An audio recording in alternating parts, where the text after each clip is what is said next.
오늘 이 말씀을 참 좋은 소식으로 시작을 합니다. 이 말씀은 어떻게 시작을 하냐면 유대에 있는 사도들과 형제들이 이방인들도 하나님의 말씀을 받았다함을 들었다. 좋은 소식이에요, 나쁜 소식이에요? 좋은 소식이죠. 얼마나 좋은 소식이에요. 좋은 소식이 많이 있습니다. 여러분이 오늘도 기도하는 것처럼 예배 드릴 수 있는 넓은 장소를 얻게 됐다. 기분이 왜 그래요? 얼굴이. 좋은 소식 아니에요? 얼마나 좋아하겠어요, 여러분들. 우리 200명 모일 수 있는 집회 장소를 얻었다. 뭐 50대 파킹할 수 있는 주차장을 얻었다. 이 대박이잖아요. 아니면 개인적으로도 뭐 좋은 직장을 얻었다. 연봉 1억. 아니면 뭐 24평 아파트 당첨. 뭐 이런 거 좋은 소식이잖아요. 그런데 그거보다 더 좋은 소식이 뭐예요? 이방인들이 하나님의 말씀을 들었다는 거예요. 왜냐하면 그것은 하나님의 마음속에 오랫동안 있었던 꿈이에요. 창세기 보면 하나님이 아브라함을 부르셨잖아요. 근데 왜 부르셨어요? 창세기 12장에 보면 하나님이 아브라함을 부를 때부터 내가 너로 모든 민족이 복을 받게 하겠다. 거기서 복이라고 하는 것은 무슨 좋은 아파트를 얻게 됐다. 좋은 차를 사게 됐다. 좋은 직장을 다니게 됐다. 그런 정도의 복이 아니에요. 하나님을 알고 하나님을 예배하는 게 복이에요. 우리 삶이 얼마나 녹록한지 녹록지 않은지 모르겠어요. 그러나 여기 모인 분들이 굉장히 복받은 분이에요. 왜냐하면 우리가 하나님이 누군지 알고 그분을 예배하잖아요. 그게 제일 큰 복이에요. 근데 하나님께서 아브라함부터 시작해서 요한계시록까지 하신 말씀이 뭐예요? 이방인들이 나를 알게 되고 복을 얻게 되고 함께 예배할 것이다. 그게 성경의 전체 주제입니다. 이사야서에도 그렇게 돼 있어요. 이사야서에서도요, 계속해서 뭐라고 얘기했어요? 먼 곳에 있는 이방인들이 눈을 뜨게 되고 그 빛 가운데로 나올 것이다. 그렇게 얘기했어요. 오늘 찬양 인도한 형제님이 시편을 얘기했는데 시편에도 보면 계속해서 어떻게 이방인들이 모든 민족들이 하나님을 알고 그분을 경배할 것인가 그 얘기하고 있어요. 성경이 처음부터 끝까지 얘기하는 게 뭐예요? 이방인들이 하나님께 나와서 그분을 알고 그분을 경배할 것이다 해요. 그런데 오늘 그 소식이 들린 거예요. 유대에 있는 사도들과 형제들이 이방인들도 하나님의 말씀을 받았다함을 들었더니 그러면 어떻게 해야 돼요? 할렐루야. 막 좋아해야 되잖아요. 그런데 2절을 보니까 이렇게 돼 있어요. 베드로가 예루살렘에 올라갔을 때 할례자들이 비난하여 여러분 얼마나 슬픈 얘기예요. 네? 1절은 너무 신나는 얘기로 기록되어 있어요. 이방인들이 하나님을 알게 됐다는 소식이 들렸어요. 그런데 2절에 베드로가 도착했을 때 예루살렘에 도착했을 때 뭐라고 얘기했냐면 야, 너 그렇게 하면 되겠어? 라고 얘기했다는 거예요. 베드로가 한 게 뭐예요? 10장에 보면 고넬료라고 하는 사람의 집에 갔어요. 이방인은 로마 백부장이에요. 할례 받지 않은 사람이에요. 율법 지키지 않는 사람이에요. 뭐 하나님을 모른다고 할 수는 없어요. 그러나 이방인이에요. 이방인. 근데 그 집에 갔다 왔다고 하는 것 때문에 그가 하나님을 믿었다고 하는 것은 두 번째고 중요한 것은 뭐냐면 네가 할례 받은 유대인인데 어떻게 할례 받지 않은 이방인의 집에 가서 그 사람이 주는 음식을 먹었냐라고 하는 게 더 중요하다는 거예요. 이 사람들에게. 얼마나 슬퍼요.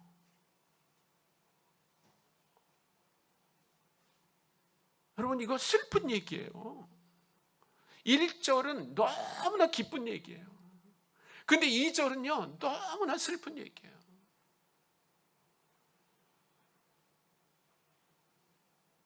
그래서 4절에 보니까 베드로가 그들이 누구예요? 사도와 형제들이에요. 이 사람들이 그냥 유대인이 아니에요. 사도와 형제들에게 이 일을 차례로 설명했다. 이렇게 얘기했어요. 무슨 일이 있었는지를 차례로 설명했다. 네, 영어로 orderly. 네, 차례대로 무슨 일이 있었는지를 얘기했어요. 베드로가 성질 다 죽인 거예요. 그럼 베드로는 성질 빼면 없는 사람이에요. 그런데 야, 이방인이 들어왔는데 너희들 안 기뻐? 너희가 그것 때문에 나를 비난해? 너 미친 거 아니야? 이렇게 한 게 아니고 들어봐. 그리고 orderly 설명했어요. 무슨 일이 일어났는지 설명했어요. 여러분, 유대인의 한계입니다. 이게 유대인의 한계예요. 유대인은 성경을 공부하는 사람들입니다. 율법을 공부하는 사람들이에요. 우리들처럼 일주일에 한 번씩 회당에 모여서 그 사람들이 가장 많이 한 게 뭐냐면 하나님의 말씀을 듣는 거예요. 그래서 알고 있었어요. 창세기와 선지서와 시편이 이방인들이 돌아오는 것을 하나님이 가장 기뻐하시는 것을 알고 있었어요. 왜냐면 그 사람들이 다른 성경 공부한 거 아니에요. 동일한 성경 가지고 공부했어요. 그런데 이 사람들의 마음이 변하기 시작한 거예요. 어떻게 변했어요? 이방인들이 자기네들을 잡아다가 괴롭히는 거예요.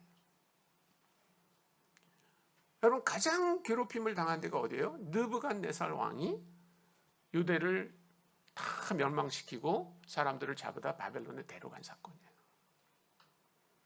그 사건을 이 사람들이 잊을 수가 없어요. 근데 여러분, 사실 그 사건을요 성경적으로 우리가 볼 필요가 있어요. 예레미야는 그 사건에서 뭐라고 얘기했냐면 이렇게 말하고 있어요. 예레미야가 너희가 간 그곳에 이방인들을 위해서 기도해라.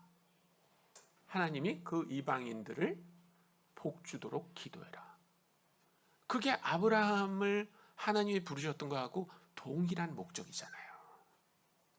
그래서 진짜 그대로 사는 사람 중에 한 사람이 누구예요? 다니엘. 여러분, 다니엘이 누구를 섬겼어요? 느부갓네살 왕을 섬겼어요. 어떻게 섬겼어요? 언제 존엄한테 독을 타가지고 그걸 싹 마시고 죽을까? 그렇게 하지 않았어요. 다니엘은요 정말 느부갓네살 왕이 위대한 왕이 되기를 위해서 기도한 사람이에요. 그래서 다니엘서 4장 이 부분 느부갓네살 왕이 꿈을 꿨는데 이상한 꿈을 꿨어요. 어떤 꿈을 꿨어요? 큰 나무가 잘려나가는 꿈을 꿨어요. 그래서 그 꿈을 다니엘에게 설명해 달라고 그랬어요. 그러면 속으로 이해되잖아요. 아싸, 너가 제거돼. 그렇지만 겉으로는 아주 그 느부갓네살 왕한테 잘 안 됐다는 듯이 한 게 아니라 진짜 마음에 근심해가지고 임금님, 이게 임금님의 대적에게 일어나면 참 좋을 꿈입니다. 진심으로 말했어요. 진심으로. 그래서 다니엘의 목표는 뭐예요?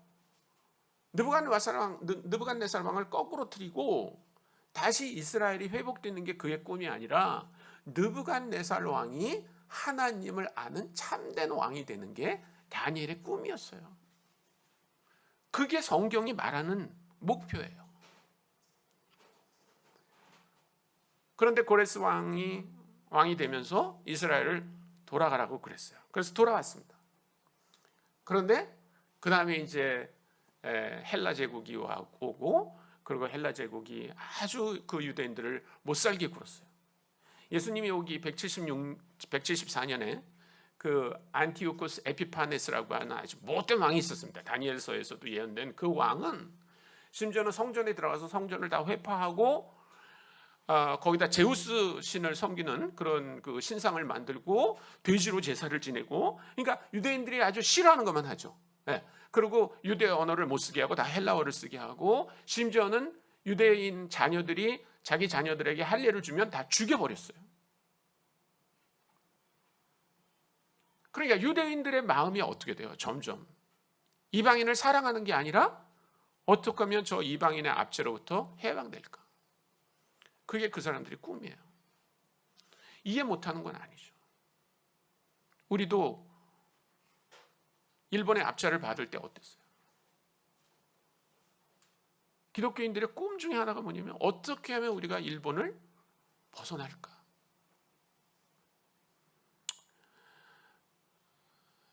그렇지만 하나님의 그 뜻을 바꿔버리는 건 아닌데 유대인들은 그렇게 바꿔버렸어요. 그래서 이방인들을 점점 배척하는 것이, 그리고 자기네들만 하나님을 잘 섬기는 것이 목표인 것처럼 그렇게 돼버린 거예요. 예수를 믿고 난 사도들과 형제들도 다르지 않았어요. 그게 문제예요. 베드로도 다르지 않았어요. 여러분, 오늘 뭐 시간이 많다 그러면 제가 사도행전 10장, 왜냐하면 10장에 이제 그 사건이 실제로 일어났습니다. 11장은 사건이 일어난 거를 들려주는 거고, 실제로 일어난 얘기의 기록은 10장에 나와 있어요. 그래서 사실은 10장을 보는 게 조금 더 이렇게 생생하게 여러분에게 설명할 수 있는데, 그냥 제가 설명할게요. 제가 설명 잘하죠? 괜찮죠? 네. 그 가이사리아라고 하는 곳에 고넬료라는 사람이 있었는데, 그 당시 베드로는 욥바라고 하는 곳에 있었습니다. 그러니까 걸어서 한 이틀 길 정도 되는 그런 거리니까 한 5, 60km 떨어진 곳 같아요. 그런 곳에 있었는데 어느 날 하나님이 고넬료에게 나타나서 베드로라고 하는 사람을 데려와라, 그렇게 얘기했어요. 근데 여러분, 좀 이상하지 않아요? 안 이상해요? 이 얘기가? 아니, 하나님이 베드로한테 나타나서 베드로야, 저기 가이사랴에 고넬료라고 하는 사람이 있는데 그 집에 가서 복음을 좀 전해, 그렇게 돼야 되는 거 아니에요? 이해를 잘 못하는 것 같아서 제가 예를 하나 들어볼게요. 자, 우리 김 목사님 옆집에 예수 안 믿는 사람이 있어요. 교회 안 다니는 사람이 있어요. 근데 하나님이 어느 날 김 목사님한테 옆집에 가서 복음 전하라고 그런 게 아니라 교회 안 다니는 옆집 사람한테 나타나가지고 김 목사한테 찾아가가지고 예수님이 누군지 좀 물어봐라, 이렇게 말했어요. 그러면 김 목사님 기분 어떨 것 같아요? 아니, 왜 하나님이 나한테 나타나가지고 옆집 사람한테 가서 얘기하라고 그러지, 왜 옆집 사람, 교회 안 다니는 옆집 사람한테 얘기해가지고 나한테 오라고 그래? 살짝 기분 나쁠 것 같지 않아요? 아니, 여러분 직장에 다니는데 진짜 맨날 술만 먹고 걸레같이 사는 그 과장이 어느 날 하나님이 나타나가지고 너한테 예수님이 누구냐고 물어보라고 그랬어. 그 기분이 좋을 것 같아요, 여러분? 물론 고넬료는 그런 사람은 아니었지만 왜 하나님이 그렇게 했냐면 하나님이 베드로가 누군지 알고 있었어요. 왜 베드로는 누구냐면 머리끝부터 발끝까지 유대인이에요. 유대인이 절대로 안 하는 게 있어요. 그게 뭐냐면 이방인의 집에 들어가서 이방인과 같이 식사를 하는 겁니다. 그러니까 하나님이 베드로에게 만약에 야, 고넬료의 집에 가서 복음을 전해라, 그러면 고넬료가 뭐라고 대답했을까요? 싫습니다. 안 됩니다. 그거는 제가 못하는 일입니다라고 말했다는 거예요. 그래서 아예 고넬료한테 얘기했어요. 그래서 이제 고넬료가 보낸 사람이 이렇게 이제 베드로가 머물고 있는 곳으로 가잖아요. 이틀 동안 가고 있어요. 걸어가고 있어요. 그러면 이틀 동안 하나님이 어떻게 하고 있었을까? 한번 상상을 해보세요. 네? 하나님이 어떻게 했을 것 같아요? 이제 이방인이 믿게 될 거야, 이렇게 했을까요? 아니면 어떻게 베드로가 안 간다 그럴 거야? 어떻게 할 것 같아요? 1번, 2번. 1번?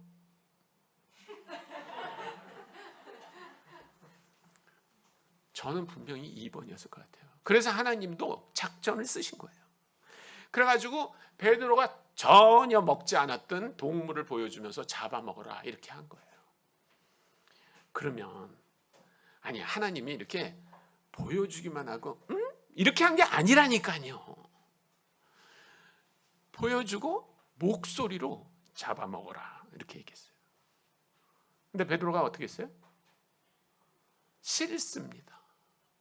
저는 안 먹겠어요. 그래서 하나님이 기가 막혀가지고, 야 내가 하나님이야, 내가 먹으라고 그러는데 왜 안 먹어?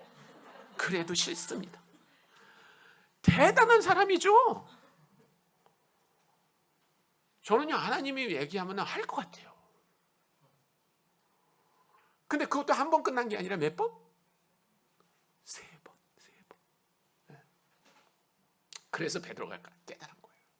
그래서 하나님이 나한테 이방인의 집에 가라고 그러시겠구나 라는 생각을 했는데 그 이방인의 초청을 받은 거예요. 그래서 간 거예요. 그랬으면 하나님이 저를 이곳에 보내셨는데 그래야 될 거 아니에요? 근데 뭐라고 그랬나 한번 보세요. 자, 사도행전 10장 28절입니다. 한번 보세요. 28절. 네, 같이 읽어볼까요? 혹시 여러분 성경 가지고 계시면 한번 성경을 펴서, 저는 성경을 같이 읽는 게 굉장히 좋은 것 같아요. 네, 그래서 일부러 이렇게 자막으로 안 보여드리고 저는 같이 읽는 걸 좋아합니다. 자, 다 찾으셨으면 사도행전 10장 28절 한번 보겠습니다. 시작. 이르되 유대인으로서 이방인과 교제하며 가까이 하는 것이 위법인 줄은 너희도 알거니와. 이게 대단하지 않아요? 네? 제가 오늘 여기 와가지고요, 원래 제가 드림교회 오면 안 되거든요. 그랬다고 얘기합시다. 그럼 기분이 어떨 것 같아요? 네? 아니 저런 사람을 왜 강사로 데려와? 네? 아니 하나님이 그냥 가라고 한 것도 아니에요. 말하자면 베드로의 등을 떠밀어서 간 거라고요. 예? 근데 거기 기껏 가가지고 한다는 소리가, 원래는 제가 여기 오면 안 되거든요. 이렇게 말. 대단한 사람입니다, 베드로. 그런데 하나님께서 말씀을 전하게 하셨는데 그 말씀을 전하는 속에 뭐가 일어났어요? 성령이 내리는 걸 본 거예요. 성령이 내리는 걸요. 그래서 베드로가 깜짝 놀래가지고 이렇게 말합니다. 44절. 10장 44절. 제가 읽어드릴게요. 베드로가 이 말을 할 때 성령이 말씀 듣는 모든 사람에게 내려오시니 베드로와 함께 온 할례 받은 신자들이 이방인들에게도 성령 부어주심으로 말미암아 놀라니 이는 방언을 말하며 하나님 높임을 들음이로라. 이에 베드로가 이르되 이 사람들이 우리와 같이 성령을 받았으니 누가 능히 물로 세례를, 그 말이요, 하나님이 하시는 일을 내가 어떻게 막겠느냐, 그런 말이에요. 하나님이 하시는 일이에요. 이방인이 주님께 돌아오는 것은요, 하나님이 하시는 일이에요. 그런데 지금 베드로는 유대인이라고 하는 것 때문에 그거를 막고 있는 거예요. 자기가 이제 깨달았어요.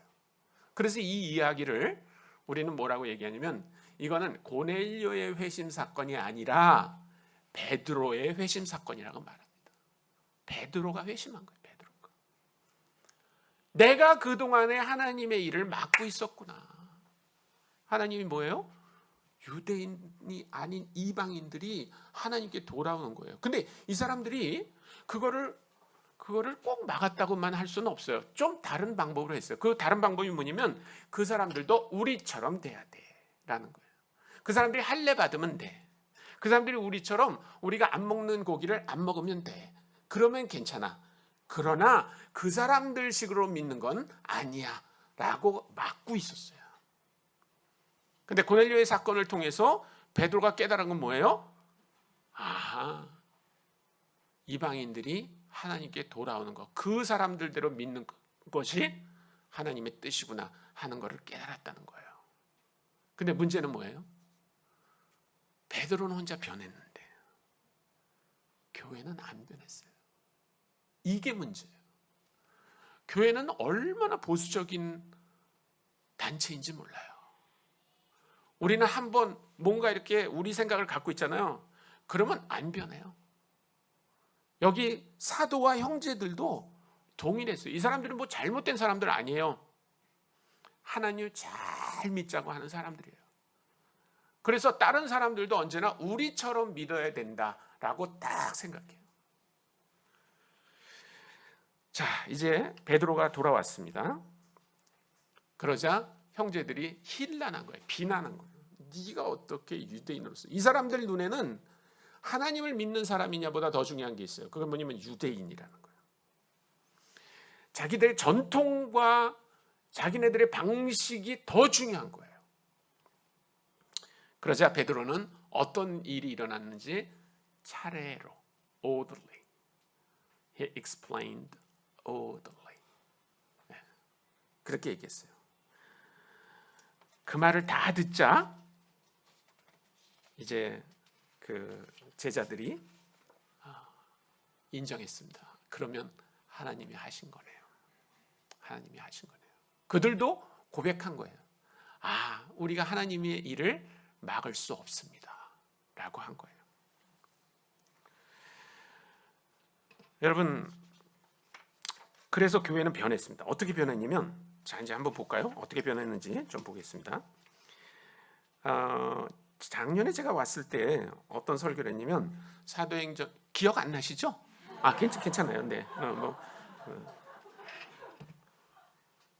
그 사도행전 11장 19절부터 21절 가지고 말씀을 전했어요. 네. 그거 기억하면 IQ 500. 네. 근데 여기 놀라운 일이 벌어집니다.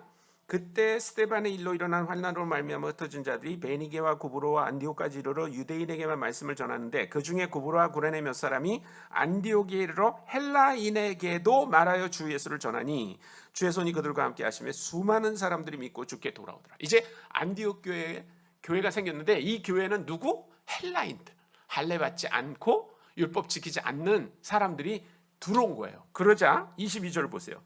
예루살렘 교회가 이 사람들의 소문을 듣고 바나바를 안디옥까지 보내니, 바나바를 안디옥으로 보냈어요. 여러분, 요거하고 8장하고를 한번 비교해 볼게요. 8장에 보면 이제 비슷한 사건이 하나 기록되어 있습니다. 한번 같이 읽어볼까요? 거기는 같이 읽습니다. 시작. 예루살렘에 있는 사도들이 사마리아도 하나님의 말씀을 받았담을 듣고 베드로와 요한을 보내며, 이렇게 돼 있어요. 좀 못 찾으셨나 봐요. 빨리 같이 다시 읽을게요. 시작. 예루살렘에 있는 사도들이 사마리아도 하나님의 말씀을 받았담을 듣고 베드로와 요한을 보내며. 근데 베드로와 요한이 어떤 사람이에요? 머리끝부터 발끝까지 유대인이었어요. 그래서 사마리아는 어떤 사람들이에요? 유대인하고 동일한 사람들이에요. 그러니까 문제가 없죠. 그런데 만약에 베드로가 안디옥에 있는 이방인들이 믿게 된 교회에 갔다면 어떻게 됐을까요? 맨날 그랬겠지. 만나면 원래는 제가 얘기 오면 안 되거든요. 원래 만나면 안 되거든요. 계속 그러고 다니는 거예요, 이방인들. 저 이 음식 못 먹거든요. 그래서 안 보냈어요. 안 보냈어. 그리고 누굴 보내요? 바나바를 보내요. 근데 바나바가 어떤 사람이냐면, 사도행전 4장 36절에 보면, 제가 읽어드릴게요. 구브로에서 난 레위족 사람이 있으니 이름은 요셉이라 사도들이 일컬어 바나바라 번역하면 위로의 아들이라. 여기 바나바가 어떤 사람이라고 설명하고 있냐면, 구브로에서 태어난 유대인이라는 거예요. 그러니까 교포예요, 교포. 이런 사람을 디아스포라라고 그래요. 유대인 디아스포라라고 하는데, 이 사람들은 유대에 있는 유대인들과 굉장히 다르죠. 어때요? 태어날 때부터 헬라어를 하고 헬라 문화를 이해하고 헬라 사람들과 늘 같이 지냈고 학교도 아마 같이 다녔을 거고 헬라 사람들 만날 때마다 원래는 만나면 안 되거든요. 이렇게 말하지 않을 사람이라는 거예요. 그래서 베드로와 요한을 보내는 대신에 누굴 보내요? 바나바를 보내요. 이게 예루살렘 교회가 달라진 모습이에요.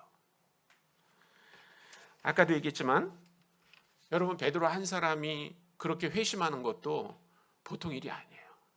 근데 그 회심은 한 사람에게만 일어나서는 안 되고 교회적으로 일어나야 돼요. 교회적으로.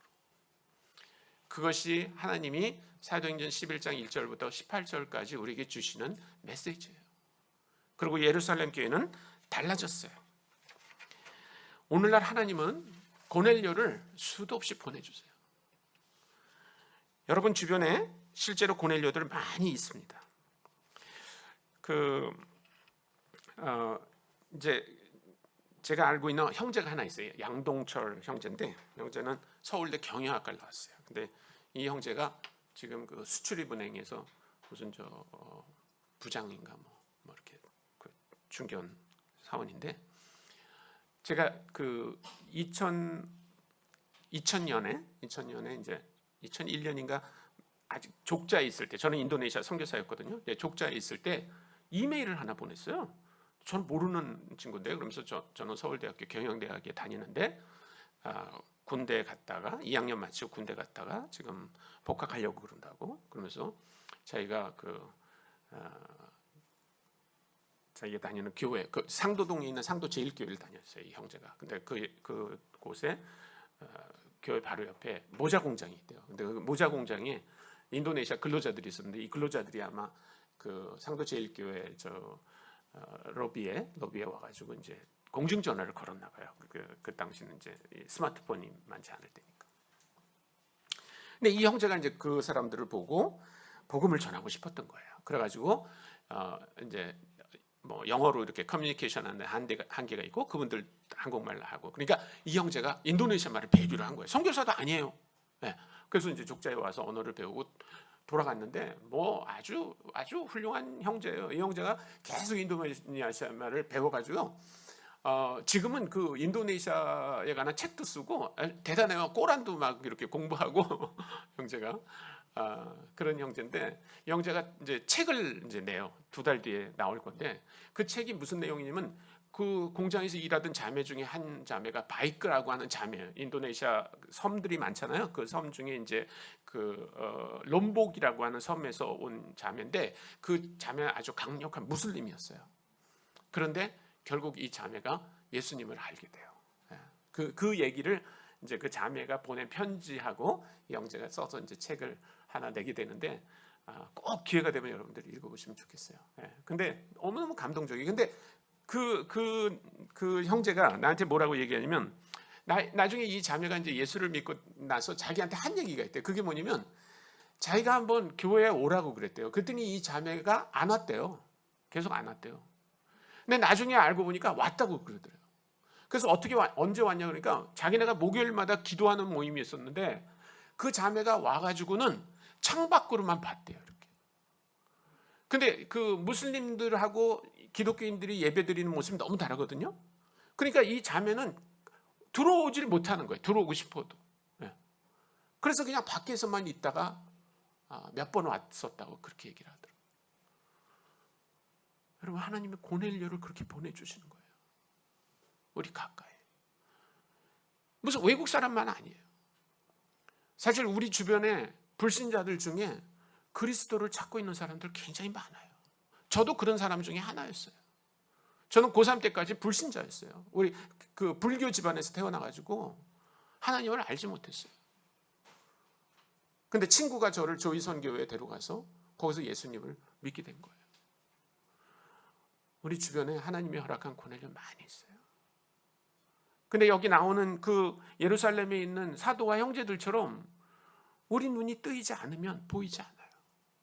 그리고 우리식으로 예배를 드리는 거에 대해서만 관심이 있어요. 그러나 하나님이 우리에게 허락한 그 고넬료들에게 우리 눈이 뜨여진다면 하나님 놀라운 일을 하실 거예요. 하나님의 일을 막겠느냐? 막을 수 없어요. 하나님은 그 일을 계속 하세요. 불신자들이 우리 주변에 더 많아졌죠? 할렐루야예요. 더 많아지면 더 초청할 사람이 많다는 얘기예요. 옛날에는 그저 다 여러분이 아는 사람이 예수 믿는 사람일지 몰라요. 근데 이제 주변에 여러분들이 믿지 않는 사람들이 많다는 것은 여러분들 안에, 여러분들의 가까이에 그 고넬료들을 하나님 많이 보내셨다는 뜻이에요. 저는 여러분들이 제가 그 작년에 목사님 만났을 때 어떻게 이 드림의 교회가 선교적인 교회가 될 것인가 그런 꿈을 갖고 계시다 그러는데 얼마나 놀라운지 몰라요. 예루살렘 교회도 하나님 원하시는 건 그런 거였어요. 그런데 그들이 눈 뜨지 못하면 그냥 자기네들의 습관 속에 머물러 있는 거예요. 그리고 고넬료를 보지 못해요. 근데 그들이 눈 뜨기 시작했을 때 교회는 달라졌어요. 저도 그렇게 되기를 바랍니다. 제가 원래는 그 동원 사역을 하면서 이제 그 OMF에 관한 책을 많이 소개하는데, 오늘은 제가 책을 가져오지는 못했는데요.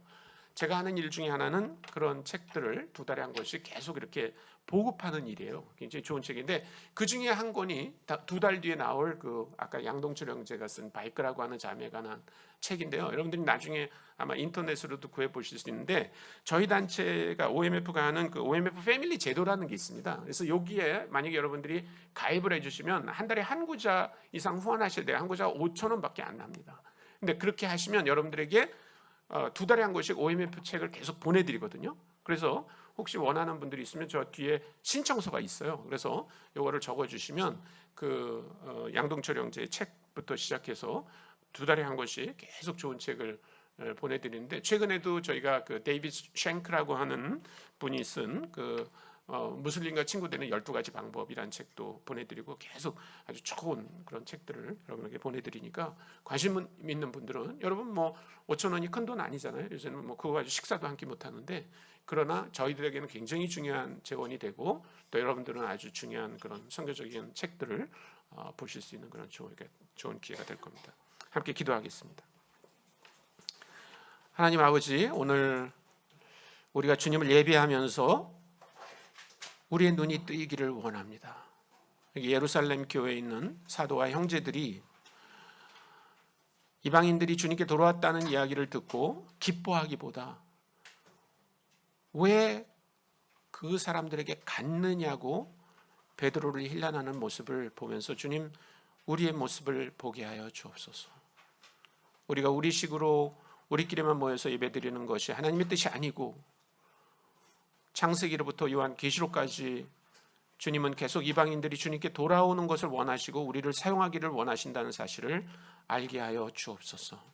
우리의 방식이 아니라 저들의 방식대로 복음이 증거되고 그들이 주님께 돌아오는 일로 우리가 가장 기뻐하는 선교적 삶을 사는 성도들 되게 하여 주옵소서. 감사드리며 우리 구주 예수 그리스도의 이름으로 기도했습니다. 아멘.